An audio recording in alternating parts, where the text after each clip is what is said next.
अस्सलाम वालेकुम वीवर्स, आपको पता है जिस तरह बिजली के बिलों में इजाफा और आवाम की जो है वो बहुत ज़्यादा उसमें आ चुका है, वो बहुत परेशान है पब्लिक। तो थोड़ा सा आपके साथ शेयर करनी है। कुछ मेरे पास डॉक्यूमेंट्स आए थे। जो 16वें स्केल के ऑफिसर्स हैं तो वो 300 यूनिट तकरीबन 20,000 की बिजली वो फ्री पर मंथ उनके लिए। 17वें स्केल वाले 450 यूनिट यानी 25 से 32,000।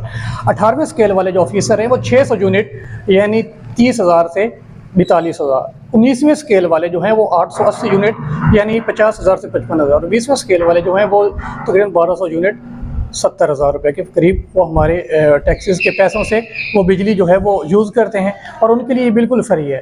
और आवाम भी इसलिए आवाम को रिलीफ मिलना चाहिए ना कि उनको जिनकी ऑलरेडी तनख्वाहें ही इतनी हैं और वो आवाम इसमें पिस चुकी है, लेकिन उनकी बहुत ज़्यादा तनख्वाहें और वो इन्जॉय कर रहे हैं, साथ में उनको इतना बड़ा रिलीफ, तो ये रिलीफ आवाम को मिलना चाहिए। और ये सारा बर्डन जो आवाम पे डाला हुआ है ये उन पर डालना चाहिए, उनसे टैक्स लेने चाहिए, तो ये इतनी बिजली जो है वो उनको